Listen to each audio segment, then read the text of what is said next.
Moi, je crois que les enfants ont naturellement le sens du complexe, c'est-à-dire du lien entre les choses. Ça me fait penser à quelque chose des enfants d'Indiens du Canada qui accompagnent leurs parents, leur père qui va à la chasse, à la pêche, et qui acquiert un sentiment de pouvoir relier les choses dans la nature. Tel bruit veut dire tel animal, et alors quand ils arrivent à l'école du type occidental, ils sont complètement désorientés parce qu'on leur apprend à casser les choses. On leur dit la chimie ou la physique. Voilà. Et alors moi je crois que, contrairement à ce qu'on peut croire, c'est que je crois que les enseignants doivent apprendre le sens du complexe des enfants avant qu'ils les détruisent. Hein?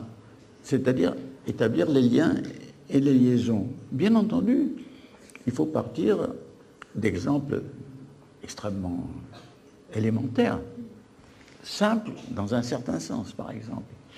Si il y a une dispute dans la cour de récréation entre deux écoliers, quelle est la tendance générale?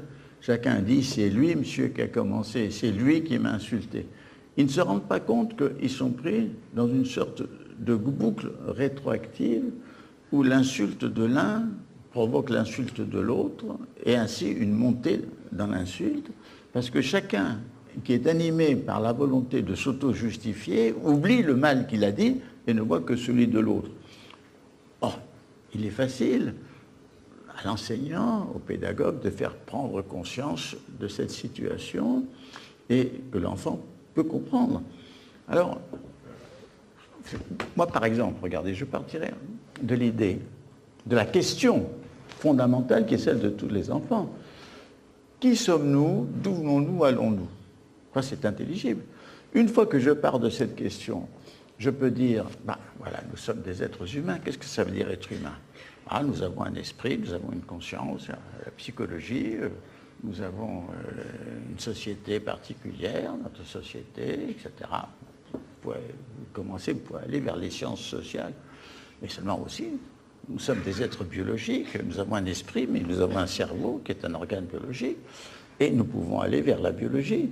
Et quand nous allons vers la biologie, nous nous rendons compte que tous les constituants de nos cellules sont des molécules qui existent dans le monde physique, et nous allons vers la chimie, vers la physique, et je dirais même vers la cosmologie, puisque ces molécules, ces atomes sont faits de particules qui sont peut-être nées au début de l'univers, et que nous portons toute l'histoire de l'univers en nous. Ça, c'est une chose qui est intelligible. Donc, à mon avis, on ne peut pas partir de choses simples, cloisonnées. On peut partir de questions fondamentalement simples, mais qui nous conduisent à la complexité.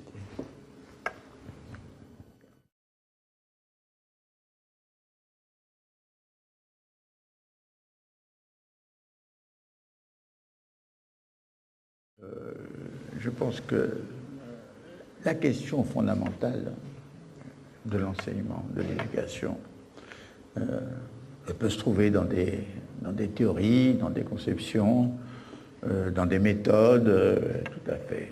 Mais il y a cette chose peut-être primitive, première, qui ne se trouve pas dans les manuels, et qui est ce que disait Platon. Platon disait, pour enseigner, il faut de l'éros, il faut de la passion, il faut de l'amour. Celui qui a la passion d'autrui et la passion de ce qu'il dit, suit la communique. Et à ce moment-là, il peut transformer.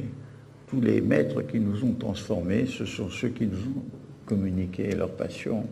Et ceux qui ne communiquent pas de passion n'ont qu'un effet purement superficiel sur nous.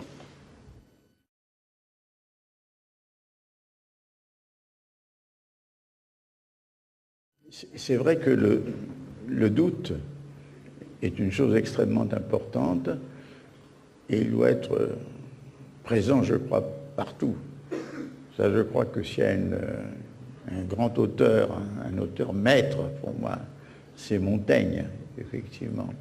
Mais vous savez que le doute lui-même peut entraîner le doute sur le doute. C'est-à-dire le vrai problème, c'est on ne peut pas vivre totalement dans le doute, il faut quand même qu'il y ait un jeu entre notre doute et notre conviction.